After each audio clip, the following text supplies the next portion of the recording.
Selamat datang sahabat komik dimanapun Anda berada. Kali ini Mimin ingin membawakan komik baru dengan judul I'm the Virus Monarch. Mimin ucapkan terima kasih kepada teman-teman yang memberikan like dan memberikan komentar positif. Jangan lupa menekan tombol subscribe agar teman-teman mendapatkan notifikasi jika ada video terbaru. Komik ini menceritakan tentang dunia yang sedang memasuki hari kiamat. Seluruh dunia kiamat telah berubah menjadi permainan evolusi yang kejam. Ini adalah kesempatan dan tempat uji coba terbesar bagi umat manusia dan juga merupakan taman hiburan bagi para dewa dan iblis. Chinbai terlahir kembali dan kembali ke 10 hari sebelum akhir. Suntikan langsung virus zombie dan bangunkan bakat Triple Is Raja Iblis. Kendalikan virus dan mulai jalur evolusi yang unik. Tanpa berlama-lama, langsung saja masuk ke alur cerita. Dikisahkan di sebuah kota yang bernama White Magis. Ada seorang wanita yang sedang terbang diselimuti dengan energi keunguan. Ia merupakan dewi kegelapan. Di bawahnya ada seorang pria dengan memegang sebuah pedang. Pria itu sedang tertunduk sebagai bentuk pemberian hormatnya kepada dewi kegelapan. Di saat berikutnya, Dewi Kegelapan mengulurkan tangan dan menggerakkan jari jemarinya, bersiap untuk mengeluarkan sihirnya. Ia mengatakan, kegagalan si pria dalam menyelesaikan misi kali ini membuatnya kecewa, jadi ia akan membinasakan pria itu dengan tenang. Pria itu menatap Dewi Kegelapan dengan wajah bingung dan merasa tidak terima dengan keputusan sang dewi. Ia kemudian berteriak dan sedikit protes. Ia meminta Dewi Kegelapan agar mengingat tentang kesetiaannya dan memberikannya kesempatan sekali lagi. Dewi Kegelapan menimpali bahwa manusia rendahan tidak perlu meminta kesempatan. Bersamaan dengan kota White Magis yang ditempati si pria, Dewi Kegelapan akan membinasakannya. Kemudian ia pun mengeluarkan sihirnya. Energi ungu mulai menjalar ke arah si pria dan perlahan menyelimuti istana itu. Terpantau dari kejauhan, penyebaran energi itu sangat cepat. Perlahan istana itu mulai tertutup dengan energi ungu dan mulai berhancuran. Si pria sendiri juga mulai hilang keseimbangan, sehingga untuk menahan tubuhnya ia harus menancapkan pedangnya. Namun sangat disayangkan, usaha yang ia lakukan hanya sia-sia. Pedangnya terlepas dan ia pun terjatuh bersamaan dengan reruntuhan kota itu. Ia mengingat baktinya dengan bergumam bahwa ia sudah menyelesaikan ribuan misi untuk sang dewi kegelapan. Tapi mengapa hanya karena satu kesalahan ia dibuang? Apakah karena ia hanya manusia rendahan? Ia tidak bisa mempercayai akan hal itu dan tidak bisa menerimanya. Kini ia terjatuh di air, diikuti dengan puing-puing kotanya. Ia dalam keadaan tertelantang sambil tertawa terbahak-bahak dengan keputusan yang diambil Dewi Kegelapan. Di saat berikutnya, ia sedikit menengadah menatap sang Dewi, kemudian mengacungkan jari tengah sebagai bentuk kemarahannya dan kekesalannya sambil berkata, pelacur Dark Hair Loros akan kuperkosa kau. Bersamaan setelah kata-katanya selesai, Dewi Kegelapan langsung menginjak tubuhnya ke dalam air. Pria itu pun hanyut tenggelam bersama kalung yang ada di lehernya. Namun sesuatu tampak terjadi pada kalung yang ia pakai. Pasir yang berada di dalam kalung itu yang awalnya di tabung bawah, kini perlahan berpindah ke titik tabung atas. Beberapa saat kemudian, pria itu terbangun dan masih seperti sikap sebelumnya. Ia masih mengacungkan jari tengahnya. Tapi kini ia sudah tidak di air lagi. Ia sekarang berada di tempat tidur. Hal itu membuat matanya melotot. Ia terkejut, ternyata dirinya belum mati. Ia juga bingung di mana ia berada sekarang. Setelah ia memperhatikan kondisi di sekitar, ia mulai menyadari bahwa sekarang berada di drom kampusnya. Lagi-lagi hal itu menjadi sebuah pertanyaan besar. Kenapa ia berada di sini? Bukannya ia sudah mati dibunuh oleh lacur Dewi Kegelapan. Kini pria itu bergumam, trial puluhan tahun yang lalu terasa nyata. Lagi-lagi ia bingung, apakah ini benar-benar sungguhan, bukan sebuah mimpi. Tiba-tiba ia teringat kalung yang ia pakai. Kalung itu masih melekat di lehernya. Itu merupakan sebuah jam pasir. item yang ia dapatkan 20 tahun yang lalu setelah Cosmic muncul dan trial dimulai. Item spesial ini tidak pernah ia lihat, tidak ada atribut, bahkan tidak dapat dihancurkan. Jadi ia selalu membawanya kemana-mana. Saat pria itu memperhatikan jam pasirnya, kini ia mulai menyadari sesuatu yang ia ingat pasirnya berada di bawah. Kenapa sekarang berada di atas? Bahkan sebelumnya saat ia mencoba untuk memindahkannya ke atas, ia tidak bisa. Ia terus berpikir semakin kuat bagaimana hal itu bisa terjadi. Ia mencoba memeriksa kalender di telepon genggamnya dan ternyata waktunya mundur. Sekarang 23 Juni 2032, 10 hari sebelum kosmik dan trial dimulai. 10 hari kemudian adalah tanggal 15 Juni, di mana kosmik akan muncul dan trial akan dimulai. 90% dari populasi manusia pada waktu itu akan binasa. Manusia yang mati akan dibangkitkan menjadi zombie virus dan monster. Senjata api tidak akan mempan dan bahkan tidak berguna. Dunia akan hancur hanya dalam satu malam. Tapi saat bahaya kosmik muncul sebuah peluang manusia yang selamat akan membangkitkan talent. Dan akan ada banyak dungeon, equipment yang luar biasa dan item yang muncul di dunia bersamaan dengan kosmik. Hal yang bagus lainnya menarik perhatian para dewa yang membawa authority of the cosmic rules. Namun para dewa tidak bisa ikut campur secara langsung dalam trial. Jadi mereka memanfaatkan manusia untuk bergabung dengan dalih perlindungan, mencari keuntungan dari manusia. Pria itu mengingat kehidupan masa lalu di mana saat itu ia tidak begitu kuat. Ia membayar banyak uang untuk bergabung ke sisihir Loros atau Dewi Kegelapan. Ia tunduk dan patuh mengikuti perintah sang dewi. Namun sangat disayangkan, ia sendiri tidak menyangka akan dibuang hanya karena melakukan satu kesalahan. Saat ia memeriksa telepon genggamnya, ia dikagetkan lagi dengan sebuah berita baru di rumah sakit Jiangqing. Diinformasikan seorang pasien menjadi gila dan menggigit orang lain. Hal itu menjadi sebuah pertanyaan besar baginya. Apakah ini adalah tape rabies atau zombie seperti yang ada di film-film? Tidak hanya itu, informasi lain juga menyampaikan bahwa ada mayat yang hidup kembali setelah dibedah di Jiangqing. Mendengar berita yang begitu serius, ia dengan segera bangkit dari tempat tidurnya. Pria itu bernama Saint Chenbai. Di benaknya bergumam, kali ini ia harus menjadi jauh lebih kuat dan menjadi sangat kuat sampai tidak ada yang bisa menandinginya, bahkan seorang dewa pun. Tidak, ia mencoba meralat kata-katanya. Ia harus menjadi kuat layaknya dewa. Ia akan menunjukkan kekuatannya pada Dewi Kegelapan yang telah membuangnya. Beberapa saat kemudian, Chen Bai berada di depan rumah sakit Jiangqing. Ia penasaran dengan berita yang ia baca sehingga ingin memeriksanya secara langsung. Kini ia menutup kepalanya menggunakan jaket yang ia kenakan. Tidak hanya itu, ia juga menggunakan masker untuk menyembunyikan identitasnya.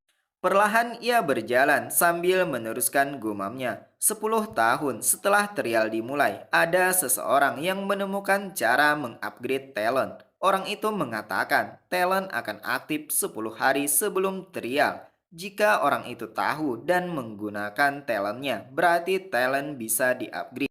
Chinbai pun mengingat kehidupan masa lalu. Talentnya hanya level E, virus resistant.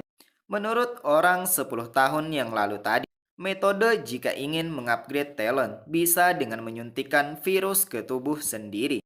Di depan sebuah ruangan tampak terlihat seorang dokter dan perawat sedang bercakap. Sang dokter mengatakan gejala pasien yang ditanganinya aneh. Ia belum pernah mendengar tentang ini.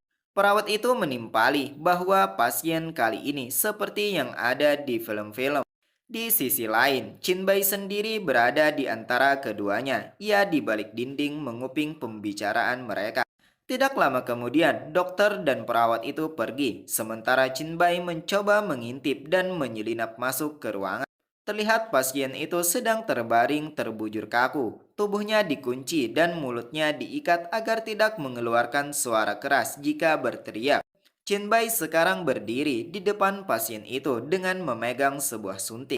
Setelah menyaksikan secara langsung, ia sendiri juga menilai bahwa pasien yang berada di depannya memang benar seperti zombie. Tanpa membuang waktu, Jinbei segera menancapkan jarum suntiknya di urat pasien itu dan menyodot cairan di tubuhnya yang berwarna keunguan.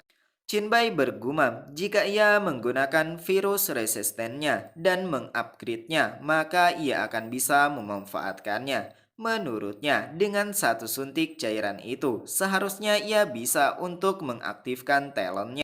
Singkat cerita, Jinbei berhasil mengambil cairan di tubuh pasien itu. Kini ia kembali di dorm kampus. Kali ini tidak ada seorang pun di sini. Ia juga menilai rekannya tidak akan ke sini nanti malam. Jinbei kini mengeluarkan suntik yang telah ia dapatkan dengan cairan itu. Tanpa pikir panjang, ia dengan segera menancapkannya di urat lengannya sambil bergumam. Jika teori yang ia lakukan salah, maka ia akan langsung mati, tapi ia juga tidak peduli akan hal itu. Saat jarum itu menusuk urat lengannya, Jinbei mengeratkan giginya sebagai pertanda bahwa ia merasakan sakit. Ia meneruskan gumamnya. Di saat sebelumnya, dirinya terlalu lemah dengan talent level E. Jika ia masih membangkitkan talent level E kali ini, dan bahkan jika ia tahu apa yang terjadi di masa depan, kesempatan akan tetap hilang jika dirinya masih lemah. Setelah cairan yang berada disuntik habis, cairan itu berpindah menyebar dengan cepat ke seluruh bagian tubuh Jinbei. Tampak urat-uratnya menjadi membesar, karenanya matanya melebar dan mengeratkan giginya semakin kuat. Sepertinya cairan itu mulai bereaksi dan ia pun berpikir kalau ia sudah pernah mengalaminya sekali dan menjadi lemah juga. Jika kali ini akan mati pun tidak masalah baginya. Tidak berselang lama, reaksi dari cairan itu membuatnya terjatuh. Kini ia dihadapkan dengan sebuah bayangan bertemu dengan Dewi Kegelapan. Dewi Kegelapan itu bernama Herlorus. Ia masih tersungkur, sementara Dewi Kegelapan memanggil namanya. Sang Dewi meminta Jinbei agar tidak melawan dan tetap bersahabat dengan kegelapan. Dewi Kegelapan mengatakan, Jinbei yang merupakan manusia rendahan jika bergabung menjadi satu dengan kegelapan maka adalah sebuah pilihan yang cocok. Jinbei mencoba untuk bangkit. Bayangan itu membuatnya bersemangat. Ia harus balas dendam pada Dewi Kegelapan yang telah membuangnya.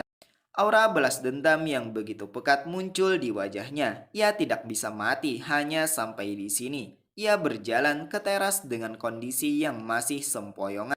Di saat berikutnya, terdengar suara pintu terbuka. Jinbei pun dengan segera menoleh ke belakang. Mata dan mulutnya mengeluarkan sedikit cairan merah. Urat-urat di wajah dan lehernya juga menjalar, terlihat dengan jelas. Tiga orang pria yang datang sangat terkejut melihat Jinbei. Mereka secara spontan berteriak. Mereka sedikit bingung dan ketakutan dengan kondisi Jinbei yang berjalan mendekat seperti zombie. Mereka mencoba memanggil nama Jinbei, namun tidak ada respon sama sekali. Jinbei menatap mereka dengan kosong dan ekspresi yang datar. Saat Jinbei mendekat, tiga orang pria itu seperti waspada. Salah seorang dari mereka sekali lagi menegurnya, apakah Jinbei sadar? Yang kedua kalinya, Jinbei tidak menanggapi pertanyaan itu. Ia berbelok ke kiri ke kamar mandi dan mengatakan kalau ingin membasuh mukanya. Pria menggunakan baju berwarna dark grey hanya terdiam dengan sedikit khawatir sambil sedikit menoleh Jinbei. Jinbei pun segera masuk dan menutup pintu kamar mandi itu. Ia kemudian berkaca sambil bergumam bahwa ia berhasil dan metode yang ia gunakan benar. Virus zombie yang ia gunakan tidak membunuhnya dan talentnya telah selesai di-upgrade. Namun ia tidak tahu di level mana talentnya sekarang. Tiba-tiba sebuah sistem muncul yang memberikan informasi ucapan selamat kepada Jinbei yang telah terpilih sebagai perintis. Ia akan mendapatkan titel perintis dan Awaken Advance. Jinbei sedikit terkejut mendengarnya, namun ia menyadari bahwa itu adalah suara Cosmic Wheel. Dari informasi itu, ia mengetahui bahwa dirinya sudah meningkat. Jinbei dengan senyuman tipis mengulurkan tangannya sambil berkata, "Buka title panel." Tepat setelah ucapannya selesai, sebuah layar hologram berwarna keunguan muncul di hadapannya. Di layar hologram itu tampak berisi informasi. Hanya yang tahu, latih dan tingkatkan talent Anda sebelum trial dimulai. Semua atribut meningkat sebesar 5%. Perolehan experience meningkat sebesar 10%. Bisa awaken atribut panel. Melihat itu, Chinbei menjadi lebih antusias karena terdapat bonus persen dan perfect title, ditambah lagi panel talent.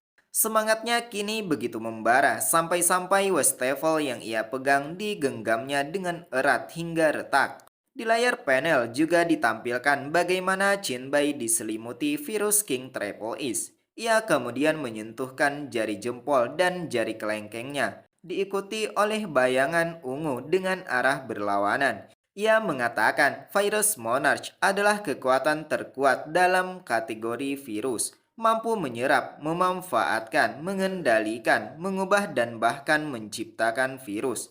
Namun saat ini, Chinbei hanya memiliki kemampuan untuk menyerap virus dengan jangkauan serapan yang juga masih terbatas.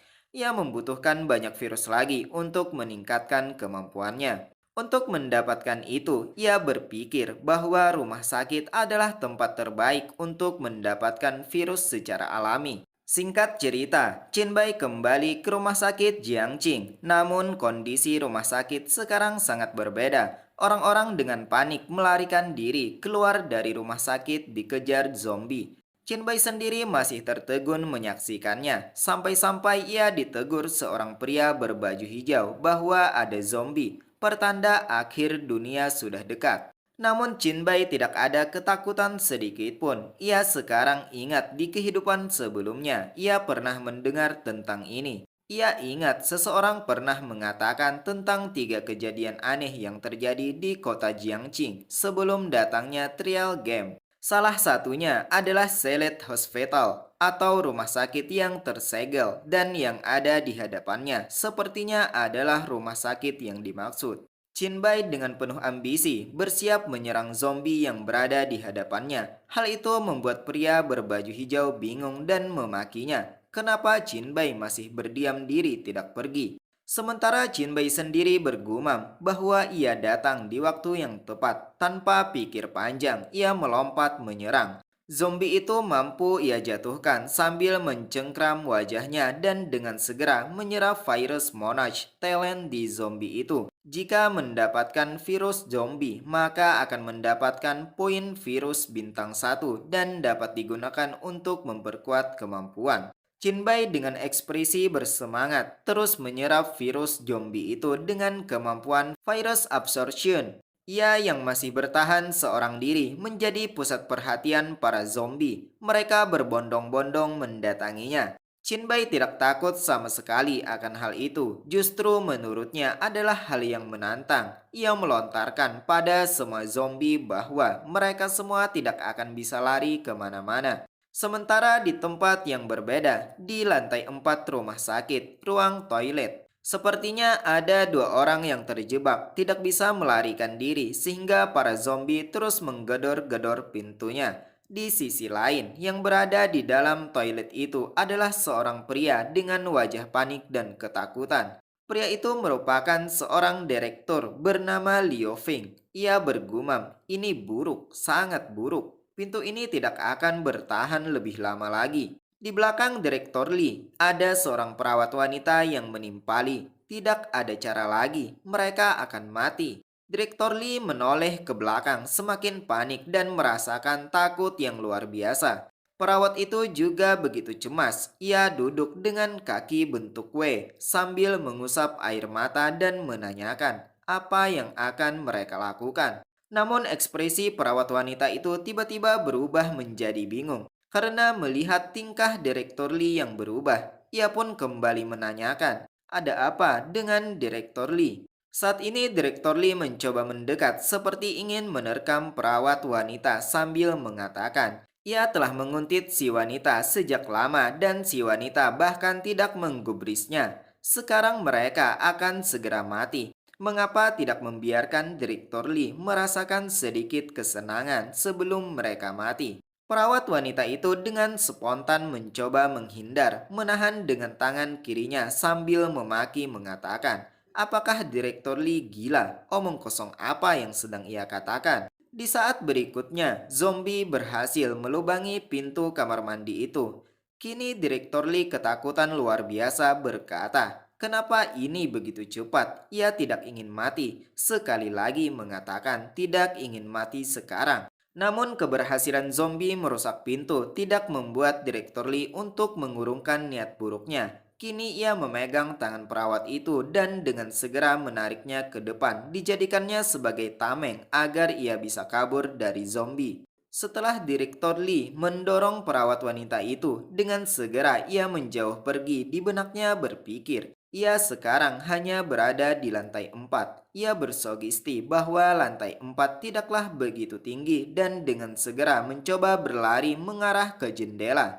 Di sisi lain, zombie yang melihat berada di belakang mengejarnya. Tanpa pikir panjang, Direktur Lee dengan segera berusaha melompat, menyundul kaca jendela hingga pecah. Namun sangat disayangkan, badannya masih tersangkut. Justru zombie yang mengejarnya lah yang terjatuh karena tidak bisa menahan langkahnya. Direktur Lee terpental di jendela itu dengan keadaan terluka dan tidak begitu sadarkan diri. Beberapa menit kemudian, entah apa yang terjadi, Direktur Lee terjatuh berdampingan dengan zombie yang mengejarnya. Saat itu pula, Chin Bai datang ke lantai 4. Tampak sebelumnya ia melerai zombie yang menggigit perawat wanita, dan zombie itu kemudian ia banting ke dinding. Kini Chin Bai menatap wanita itu. Ia sedikit senang karena yang ada di hadapannya adalah seorang petugas medis. Ia menilai wanita itu sepertinya baru saja terkena gigitannya. Menurutnya, kemungkinan masih ada waktu untuk diselamatkan. Chin Bai segera mengulurkan tangannya ke wajah perawat wanita itu untuk memeriksanya. Di benaknya berpikir, tentara pasti akan segera datang untuk mengepung rumah sakit ini. Sedangkan Chin Bai membutuhkan seseorang yang mengenal rumah sakit untuk menuntunnya. Chin Bai kembali mengeluarkan skill virus absorption untuk menyerap semua virus zombie yang ada di tubuh si perawat, sekaligus mengobservasi apakah bisa mencegah perubahannya menjadi mayat hidup. Tidak lama kemudian, perawat wanita itu membuka mata dan berbangun dengan keadaan kebingungan. Chen Bai sendiri sedikit heran apa yang ia lakukan berhasil. Di benaknya berpikir, ia tidak menyangka bisa menyembuhkan wanita yang menjadi zombie. Apalagi wanita yang dibantunya begitu subur. Ternyata pikiran Chin Bai juga jorok. Di saat berikutnya, perawat wanita menoleh, menatap Chin Bai dan mengucapkan terima kasih. Chin Bai kemudian berdiri sambil memegang tangan perawat itu untuk membantunya bangkit dan mengatakan, tampaknya si wanita belum sepenuhnya kehilangan kesadaran. Perawat wanita itu sambil menutup bagian dadanya dengan tangan kanannya menyampaikan bahwa ia tahu apa yang telah terjadi. Chin Bai pun menimpali, jika benar begitu, maka ia akan membutuhkan bantuannya. Perawat wanita tidak keberatan untuk membantunya, namun sebelum itu ia menyampaikan untuk mencari pakaian terlebih dahulu untuk mengganti bajunya. Bukannya menuruti permintaannya, Chin Bai dengan ekspresi terburu-buru langsung menggandeng tangan wanita itu dan mengatakan tidak ada waktu. Chin Bai meminta agar segera langsung dibawa ke bagian rumah sakit yang penuh dengan virus. Perawat wanita membawa Chin Bai ke ruang laboratorium. Tampak di pintu ada seorang pria yang terkapar sudah tidak sadarkan diri. Perawat wanita kemudian menjelaskan bahwa laboratorium adalah tempat di rumah sakit dengan jumlah virus terbanyak. Semua sampel klinis pasien akan diperiksa di sini. Di tangan Chin Bai sudah terlihat beberapa sampel yang ia ambil dan kemudian ia tuangkan pada wadah yang lebih besar. Perawat wanita pun menanyakan apa yang sedang Chin Bai lakukan. Chin Bai meminta perawat itu agar tidak khawatir dan tetap tenang. Setelah semua sampel virus digabungkan, Chin Bai menaruh tangannya di atas wadah itu untuk menyerapnya. Kini sebuah informasi menyampaikan, pertama kali mendapatkan virus hepatitis akan mendapatkan 10 poin virus. Ketika mendapatkan virus influenza akan mendapatkan poin virus dikalikan 0,7. Kemudian pertama kali mendapatkan virus cacar air mendapat 9 poin virus. Dan pertama kali mendapatkan virus HIV akan mendapat 10 poin virus. Beberapa saat kemudian, Chinbai memperhatikan telapak tangannya. Ia berpikir, semuanya telah diserap habis dan selanjutnya adalah menggunakan semua virus untuk memperkuat virus zombie. Di antaranya adalah Dark Like Virus, Ancestor Virus, Desai Virus, T-Virus, dan Soxy Virus. Saat ini menurut Chinbai, peluang paling besar dalam meningkatkan kekuatannya adalah melalui Dark Like Virus karena dengannya virus zombie akan berevolusi. Semua atribut akan meningkat sebesar 10. Kemampuan penyembuhan diri juga meningkat sebesar 200%. Sepertinya Chinbai berhasil melakukannya. Kini sistem memberikan ucapan selamat atas perolehan inti dasar Dark Like Virus atau yang disebut kemampuan evolusi D4. Chinbai semakin meresapi bergumam. Ini adalah virus yang berfokus pada penyerapan dan evolusi. Tiba-tiba perawat wanita menyampaikan kalau ada zombie di pintu masuk. Chinbai pun memintanya agar tetap diam. Chinbai melesat pergi mencekik zombie itu hingga terangkat. Perawat wanita yang melihat bingung dengan penuh pertanyaan bagaimana hal itu bisa terjadi. Chinbai masih mencekik zombie itu sambil bergumam. Kelihatannya lebih cepat dari sebelumnya, sekitar 150 pon. Ia akan menggunakan zombie ini untuk menguji kemampuannya. Tangan Chinbai mulai mengeluarkan energi hitam keunguan. Energi itu menyebar menyelimuti tubuh zombie, membuatnya tidak berdaya sama sekali dan akhirnya zombie itu berteriak sekeras-kerasnya karena merasakan sakit yang luar biasa. Zombie itu kini merosot, diserap oleh energi itu yang kini berubah menjadi gumpalan. Semakin lama semakin mengecil hingga musnah. Shinbai pun menimpali adalah hal yang luar biasa. Ia merasakan proses penyerapan yang sangat cepat dan membuat energi tubuh sedikit lebih pulih. Perawat wanita yang menyaksikan sedikit ketakutan dan berkata, "Kamu baru saja..." Kata-katanya terputus karena ia baru pertama kali melihat hal itu terjadi. Kini Chinbai yang menanyakan, "Ada apa?" Perawat wanita itu kini hanya terdiam, tidak bisa berkata-kata sambil menutupi bagian dadanya. Kemudian ia sedikit menghela nafas dan melanjutkan ucapannya. Karena Chinbai telah menyelamatkannya, maka ia percaya Chinbai tidak akan menyakitinya dan ia akan menjaga rahasia Chinbai. Chinbai kembali mengulurkan tangannya, memperkenalkan namanya. Perawat wanita juga memperkenalkan diri. Namanya adalah Susen. Suara bergemuruh tiba-tiba terdengar. Susen kembali merasa takut. Chinbai pun sedikit melirik ke arah pintu mengatakan tentara dan polisi datang. Mereka seharusnya telah menutup daerah ini dan sedang membersihkan para mayat hidup. Chinbai segera mengajak Sosin pergi. Chinbai meminta agar ia dibawa ke atap dan akan pergi dari sana. Sosin menimpali, tidak bisakah mereka langsung keluar begitu saja? Bukankah mereka masih normal, tidak berubah menjadi zombie? Chinbai menimpali balik bahwa ia tidak punya waktu untuk diisolasi dan ditanya-tanya. Di depan mereka berjalan, di atas plafon ada sosok mutan dengan tubuh berwarna putih. Tepat saat berada di atas kepala mereka, mutan itu membuka mulut, menjulurkan lidahnya dan dengan cepat mencakar mengenai Chinbai. Hal itu membuat gandingan mereka terlepas. Mutan itu pun turun dengan wajah yang ganas untuk memangsa, menghalangi jalan mereka berdua. Sosin tertegun melihatnya. Ia mengatakan itu adalah. Namun kata-katanya terhenti karena mutan itu meraung dengan keras. Cerita berlanjut, mutan sekarang bangkit berdiri. Wajahnya berubah jadi kehitaman dengan mata yang memerah. Sementara Chinbai memegang lengan kirinya yang mengeluarkan cairan merah akibat serangan mutan. Chinbai sedikit menengadah menatap mutan itu. Ia mengatakan adalah hal yang menarik. Ternyata tidak hanya zombie, tapi juga ada mutan. Sekarang Chinbai memasang ekspresi begitu berambisi. Ia tidak menyangka evolusi seperti itu yang dihasilkan dari virus Black Light akan menyerap mutan itu. Mutan dengan kecepatan penuh melompat menyerang. Chinbai sedikit menunduk untuk menghindar, kemudian menumpukan salah satu kakinya untuk melompat. Selanjutnya ia menyerang mutan itu dengan tendangan di titik butanya. Mutan itu sedikit mengerang, namun hal itu tidak memberikan efek yang banyak. Ia kembali mengayunkan tangannya ke belakang namun tidak berhasil mengenai Jinbai.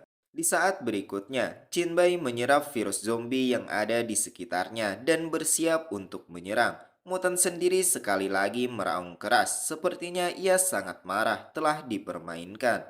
Jinbai menghentikan langkahnya. Ia terus menyerap virus zombie sambil menganalisa. Menurutnya, sepertinya kualitas mutan itu secara keseluruhan setara dengannya. Zombie itu lagi-lagi diserapnya hingga merosot menjadi energi berwarna keunguan dan langsung ia ayunkan untuk menyerang. Serangan itu berhasil mengenai mutan di bagian dada, membuatnya mengerang dan terbanting mengenai dinding. Serangan itu sepertinya sangat keras hingga membuat dinding retak dan hancur. Chenbai kemudian mundur menjauh beberapa langkah. Mutan yang tadinya menempel di dinding pun akhirnya terjatuh dengan keadaan telungkup. Namun tidak berakhir sampai di situ. Mutan kembali bangkit dan meraung. Matanya semakin memerah dipenuhi dengan amarah.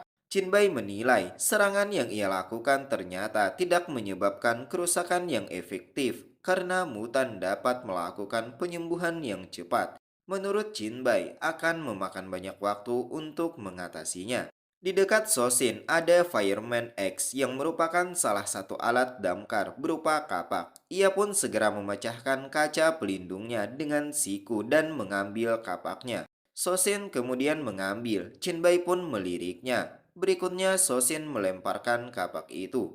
Sementara mutan kembali menyerang, ingin menerkam. Jinbai menyadari akan hal itu. Ia segera menghindar dengan melompat sekaligus menyambut kapak yang telah diberikan Sosin sambil mengucapkan terima kasih dan memujinya. Di saat berikutnya, Jinbai menendang mutan di bagian pundak dan menghujamnya dengan kapak. Serangan itu berhasil mengenai tubuh mutan yang kesekian kalinya ia mengerang. Tidak hanya sampai di situ, melihat kesempatan yang ada, Jinbai menghujamnya bertubi-tubi tanpa ampun hingga membuat mutan itu terbanting ke sana kemari. Kemudian Jinbai menumpukan kakinya dengan kuat, memasang kuda-kuda untuk melepaskan serangan terakhir dengan bersiap melemparkan kapak itu pada mutan yang hilang keseimbangan.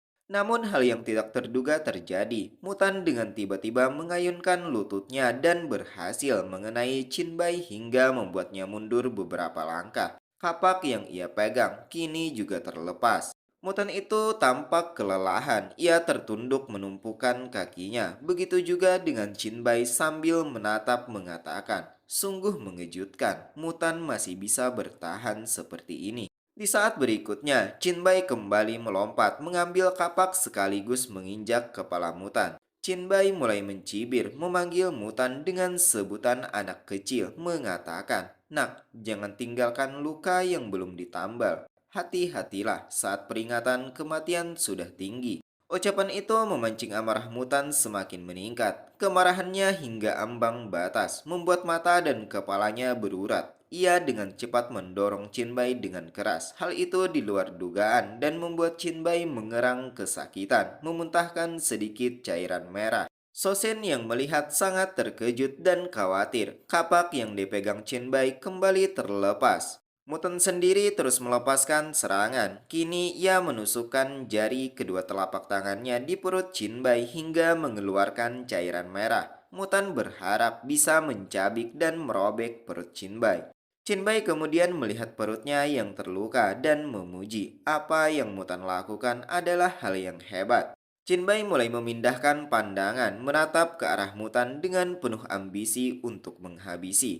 Tiba-tiba Mutan kembali mengerang kesakitan. Sesuatu tampak terjadi. Perut Jinbai kini mengeluarkan energi ungu yang menjalar seperti akar kayu. Itu adalah teknik evolusi melahap. Energi itu dengan cepat menyelimuti tubuh Mutan hingga ia tidak bisa lagi melakukan perlawanan. Mata Jinbai memerah dengan wajah ironis untuk menghabisi. Sementara Mutan terdiam kaku, tidak bisa lagi melakukan apa-apa. Dengan perlahan, ia ditarik oleh energi ungu itu. Sosin sendiri yang menyaksikan mulai tersenyum tipis dan memuji. Apa yang Jinbai lakukan sangat bagus dan luar biasa.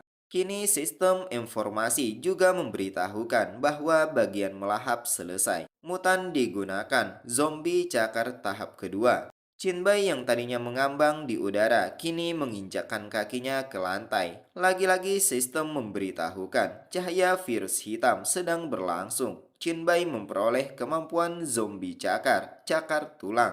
Tampak sekarang baju yang ia kenakan hancur akibat teknik yang ia gunakan. Jari jemarinya juga masih menajam berwarna keunguan. Dari informasi yang didengar, ia berpikir bahwa dari teknik melahap kini bisa berkembang. Sekarang ia menengadahkan tangan kanannya. Di atasnya ada sebuah cahaya. Itu adalah teknik virus cahaya hitam yang berhasil ia kuasai. Di sisi lain, suara langkah kaki terdengar begitu banyak yang mendekat ke arah Jinbai dan Sosen. Ternyata itu adalah tentara. Mereka menodongkan senjata sambil menanyakan apakah ada yang masih hidup. Mereka juga meminta untuk Jinbai agar mengangkat tangannya. Namun Jinbai tidak mengikuti perintah itu. Ia memandang sinis. Melihat Jinbai yang tidak merespon, membuat tentara sekali lagi memperingatkan mereka akan menghitung sampai 3. Jika tidak ada respon, maka akan menembaknya. Yang kedua kalinya, Jinbai masih acuh tak acuh pada tentara. Kini ia mendekati Sosin, sementara tentara mulai menghitung mundur dari 3. Jinbai kini menggendong Sosin sambil menatap ke arah tentara. Sosin sendiri sedikit tertegun dengan apa yang Jinbai lakukan. Di saat itu pula, hitungan 1 mulai diucapkan. Karena Jinbai tidak memberikan respon, maka mereka memutuskan untuk melepaskan tembakan. Jinbai dengan segera melompat untuk pergi sambil menghindari peluru dari para tentara. Sosin sendiri tidak hanya berdiam diri, ia kini membantu dengan menunjukkan arah jalan keluar melalui atap. Di sisi lain, tentara terus memberikan tembakan tiada henti. Jinbai yang diserang di titik buta juga tidak dapat menghindar. Beberapa peluru mengenai tubuhnya dan mengeluarkan percikan cairan merah. Sosin yang melihat sedikit khawatir mengkonfirmasi apakah Jinbai tertembak. Jinbai membenarkannya, namun ia meminta pada Sosin agar tidak bicara dan jangan banyak bergerak. Beberapa saat kemudian, selangkah lagi mereka tiba di atap. Jinbai yang terburu-buru menghancurkan pintu itu hanya dengan menendangnya. Kemudian ia menatap Sosin, menanyakan di mana rumahnya. Sosin menjawab, rumahnya berada di lingkungan Rongfing, Jalan 4 Utara, Jalan Nanbai. Sebuah senyuman tipis kini muncul di wajah Jinbai, sementara Sosin sangat terkejut karena Jinbai melakukan lompatan di luar nalar manusia biasa. Tidak hanya itu, ia juga melompat dengan kecepatan tinggi, membuat Sosin memeluknya dengan erat. Beberapa saat kemudian, mereka sudah berada di lingkungan Rongfeng, Jalan 4 Utara, Jalan Nanbai, dan telah tiba di depan rumah. Sosen memasukkan kunci untuk membuka pintu rumahnya. Sesaat setelah berada di dalam rumah, Sosen menunjukkan letak kamar mandi. Namun sebelum itu, ia akan membantu Jinbai untuk membersihkan dan membalut lukanya. Jinbai menimpali bahwa peluru yang mengenai tubuhnya tidak menancap di dalam, jadi ia tidak apa-apa dan akan segera sembuh dengan sendirinya. Sosin yang begitu khawatir menolaknya, ia kekeh untuk memeriksanya. Jinbai pun menyetujui, kini mengedipkan matanya pada Sosin dan bersiap melepas jaket dan baju yang ia kenakan. Sekarang Jinbai tanpa menggunakan baju. Ekspresi Sosin yang melihat seketika berubah. Ia terkejut dan pipinya mulai memerah. Ia ingin menunjuk bekas luka yang ada pada Jinbai, namun sedikit ragu. Saat melihat otot perut Jinbai, membuat Sosin sedikit menyipitkan mata, mengatakan perut dan dada Jinbai belum sembuh total. Padahal tidak terlihat bekas luka sama sekali, namun sepertinya Sosin terpukau melihatnya hingga tangannya seperti ingin menyentuhnya. Jinbai kemudian sedikit bergaya dan bercanda mengatakan, jika ia memakan Sosin, apakah akan segera sembuh? Bagaimana pendapat Sosin? Apakah ingin mengorbankan dirinya untuk Jinbai? Sosin sepertinya mulai terpikat akibat melihat tubuh Jinbai. Sekarang ia tidak lagi menutup bagian dadanya. Dengan pedenya, Sosin menimpali bahwa Jinbai tidak akan memakannya. Jika Jinbai mau, pasti sudah memakannya sedari tadi. Chin Bai tiba-tiba mendekatkan wajahnya mengatakan, Sosin salah, tadi ia tidak memakan karena lingkungan kurang mendukung. Sosin sangat terkejut akan hal itu, ditambah lagi Chin Bai mulai mencabik bajunya, membuat Sosin sedikit berteriak. Chin Bai mengatakan, sekarang lingkungan sudah bagus dan lebih cocok. Bagaimana menurut Sosin? Apakah bersedia dimakan agar Chin Bai cepat pulih? Sosin mengalihkan pandangan dengan sedikit gugup meminta Chin Bai untuk mencuci dan membersihkan pakaian miliknya. Chin Bai pun menyetujui akan hal itu. Singkat cerita, mereka berdua sekarang berada di kamar mandi. Telepon genggam Chin Bai sepertinya terjatuh di lantai dan berbunyi tanda pesan masuk. Tampak ada dua pesan masuk. Pertama, dari Zomo. Pesan itu menanyakan di mana keberadaan Chin Bai sekarang karena Songgi, si wanita cantik sekolah, sedang mencarinya. Songgi sendiri juga menghubungi. Ia tampak khawatir sehingga menanyakan kabar Chinbai. Karena Zomo yang merupakan teman malangnya mengatakan kalau Chinbai pergi ke rumah sakit pertama Jiangqing. Setelah beberapa saat, waktu pun berlalu. Chinbai sekarang sedang di luar, berjalan membawa sesuatu yang dibungkus oleh kain. Kini ia memegang telepon genggamnya membaca sebuah informasi baru yang mengatakan hal aneh yang terjadi di Jiangqing sebelum trial dimulai adalah rumah sakit yang disegel, pemboman pinggiran kota, dan rumah jagal monster. Chinbai merasa kalau dirinya tidak tahu banyak tentang hal ini karena terlalu sedikit informasi tentang apa yang terjadi sebelum trial dimulai.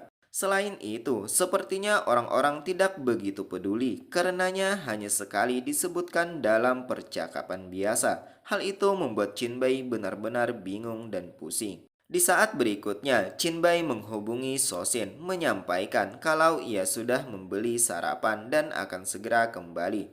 Sebelum telepon itu ditutup, Sosin menyampaikan bahwa ada dua orang yang datang mencari, mengatakan kalau Song Zikyong ingin bertemu dengan Chinbai. Mendengar itu, Chinbai sedikit bingung dengan wajah penuh pertanyaan, apakah benar Song Zikyong mencarinya? Sosin berpendapat, menurutnya orang yang mencari Chinbai tidak terlihat seperti orang baik. Jika mereka mengatakan Song Zikyong ingin bertemu dengan Chinbai, Sosin menduga itu adalah penipuan karena Song Zikyong adalah Ratu Jiangqing. Sosin dengan wajah yang bingung meminta pendapat apa yang harus ia lakukan. Jinbai menimpali bahwa tamu yang mencarinya tidak berbohong. Ia meminta Sosin agar menyuruh tamu itu menunggunya di luar. Sosin pun mengikuti perintah itu. Kembali di keberadaan Jinbai, ia bergumam, Song Zikyong adalah ibu dari Songgi, teman sekelas yang pernah terlibat dengannya. Sepertinya nona muda Songgi pergi menemui ibunya. Menurut Jinbai adalah hal yang menarik. Selain itu, karena Song Zikyong bisa menemukan jalan ke tempat Sosin, berarti dia tahu sesuatu sehingga Jinbai memutuskan untuk menemuinya. Di tempat yang berbeda, di pembukuan pinggiran kota, sebuah mobil telah tiba yang di dalamnya adalah Jinbai. Jinbai mengingat Song Zikyong adalah orang miskin yang menjadi kaya, menjadi orang yang terkaya di Jiangqing, unggul dalam usaha yang sah dan tidak sah. Setelah trial dimulai, dia terbangun sebagai talenta tingkat tinggi dengan cepat membangun kekuatannya sendiri. Tampak Jinbai mulai keluar dari mobil, dibantu oleh pengawal Song Zikyong. Pikiran Jinbai berlanjut. Pada akhirnya, Song Zikyong menyatukan Jiangqing di tengah kompetisi tiga arah. Benar-benar layak menyandang gelar Ratu Jiangqing. Song Zikyong adalah seseorang yang hanya Jinbai lihat di kehidupan masa lalu, namun sekarang keadaannya berbeda. Jika Jinbai bisa merekrutnya, maka akan masih banyak lagi yang bisa Jinbai lakukan selama jeda sebelum trial. Pengawal memberi hormat membawa Jinbai menghadap Song Zikyong. Song Zikyong dengan ramah memanggil Jinbai mengucapkan permintaan maaf karena harus menyuruh Jinbai datang ke sini. Hal itu karena ia begitu sibuk sehingga tidak bisa pergi untuk menemui Jinbai. Di samping belakang Song Zikyong ada seorang wanita menggunakan pakaian berwarna coklat dengan rambut kehijauan. Chin Bai memandang dengan sedikit sinis, merespon dengan menanyakan, apakah ada sesuatu yang Song Zikyong inginkan darinya.